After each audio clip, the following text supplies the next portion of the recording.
Hey there out there, Chef Jerome Judge here, aka Chef Big Head. Welcome to another episode of Recipes Off the Rails.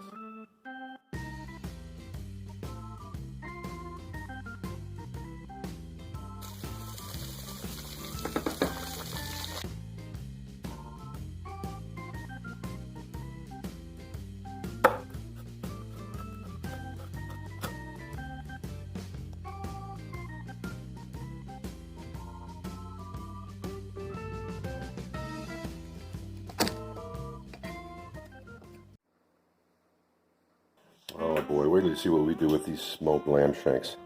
Mama! Alright, and welcome back to thebloatedchef.com. Chef Jerome Judge here, aka Chef Big Head. And looking at our Big John Booze board this time. Ooh, wow, what are those? Those are just the most lovely lamb shanks that I smoked in the previous tutorial, my jerk chicken tutorial. So much smoke in that smoker, I threw potatoes and I threw my lamb shanks in there. But what else do we see? Flour, tomato paste, beef base. I see a beautiful small bulb of fennel, some butter, garlic already set up in the world's greatest garlic peeler. Basically what we're going to do here is slow braise these. So we're going to call this lamb shank poutine. My apologies to all my Canadian friends. I have so many of them, let's say. Anyways, here we go. Bloated chef style.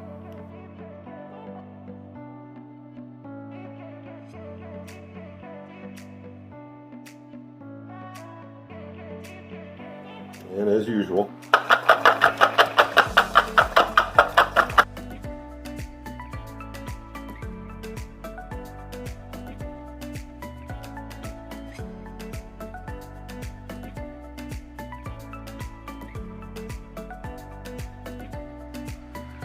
gotta put a little bit of a crust on these before we drop them in the liquid.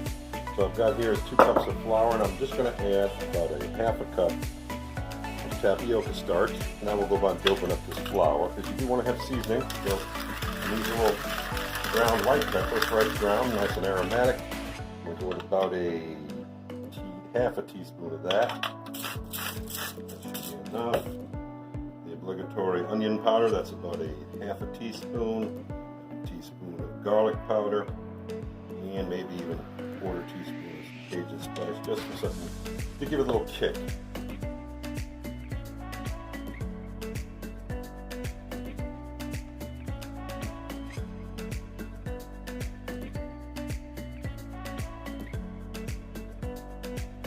Alright, from here, we've got our Dutch oven going, already preheated at about medium low. I'm talking about maybe between 3 and 4. We want to be able to get that oil in there, which is our sage and cannabis oil. Okay, but we don't want it to burn, and we don't want that coating to burn, so we'll add about a tablespoon of butter, a good healthy dollop in there. Now this is basically going to be what is considered a classic braising technique. We're going to sear the outsides first, so here they go.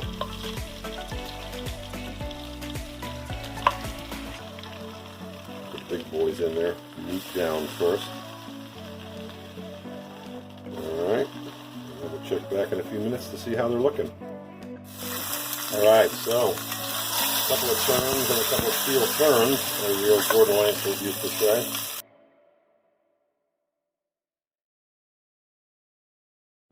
First thing we go with our garlic. Alright.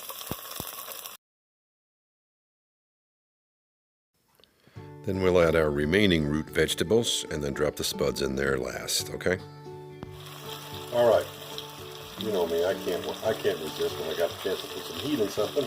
So, 1 habanero / Scotch bonnet and 2 shishito peppers.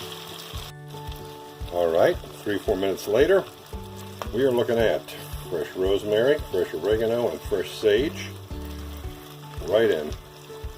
That's going to give us blend a little brightness with the fresh herbs. Alright, you can see some really great color, great caramelization on these root vegetables and such. The fresh herbs are broken down. It smells amazing in here. 1 cup of white wine and about 2 tablespoons of Worcestershire sauce, and we're going to deglaze that sucker. Alright, Time to put these boys in their bath. Alright? Add our beef broth. I'm going to go in with just enough to cover the vegetables, but we don't want to submerge our lamb shanks all the way. Okay, so that looks about right. Alright, so back up to a boil now. We shut the heat off and add that nice dollop of tomato paste. Just drop it right in the bottom there. Eventually it'll slide right off. Nice and clean. Alright, now cover and into an oven, 275 degrees, preheated for about 4 hours to start.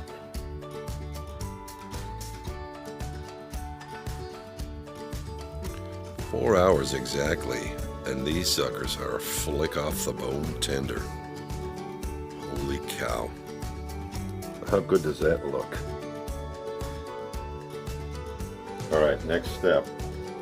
We'll take all this wonderful fond vegetables, potatoes, starches, peppers, all the seeds, everything. And it's going to start blasting.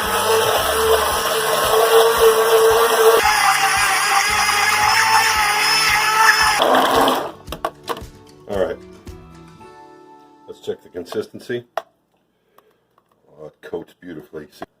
Taste test.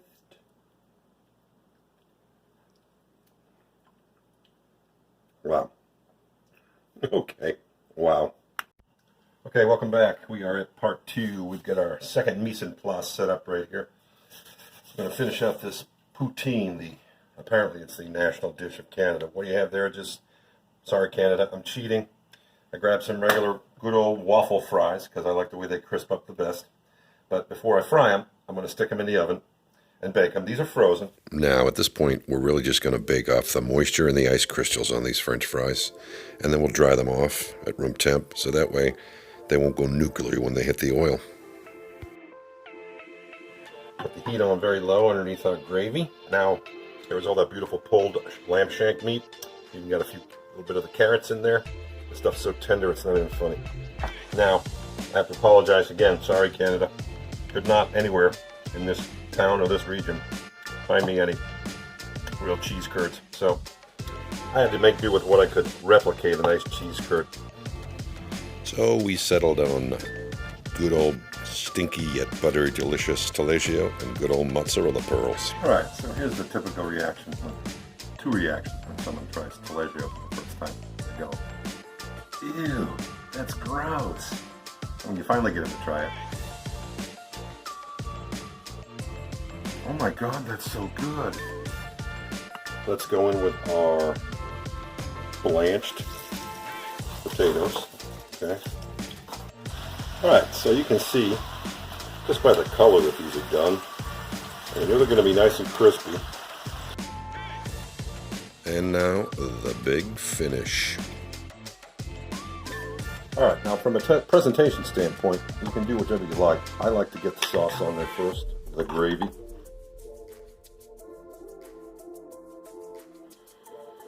I'm digging that, where that's at. I'm digging that. Now, we'll take that delicious picked lamb, drop that on top, get some of those sweet carrots in there too, cut through all this lusciousness. Well, I'm not asking you to go ahead and make it 5 days a week. Alright folks, so let's go ahead and get some cheese on there. Now we'll get some of that delicious stinky cheese, the Taleggio. I could easily do one for you, one for me, but for the sake of this demo, I won't. Cheese is my kryptonite. Okay, now, a bit of hot sauce on top of that, not cold, but sort of room temperature cheese. Now we go off the rails part. There comes the cheeto peppers. Yeah, that looks good, doesn't it?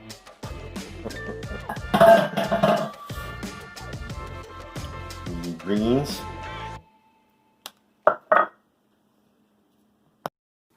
And finish with some nice fresh grated lemon zest, right? And there it is, folks.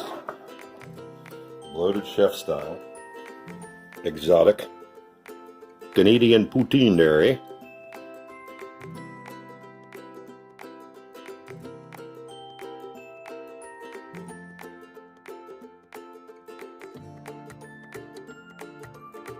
Let's go for a good steamy money shot here.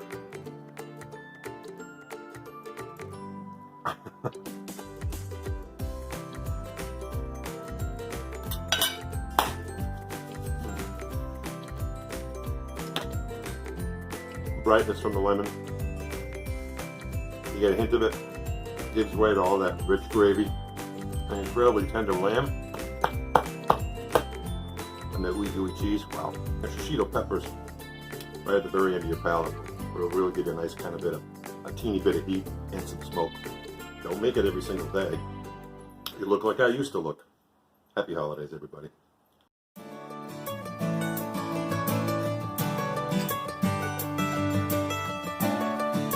Okay, peeps, time to head on over to YouTube. Type in the Bloated Chef LLC, click on that little like button, drop me a hashtag, but most important, click on that little red subscribe button. Peace and love.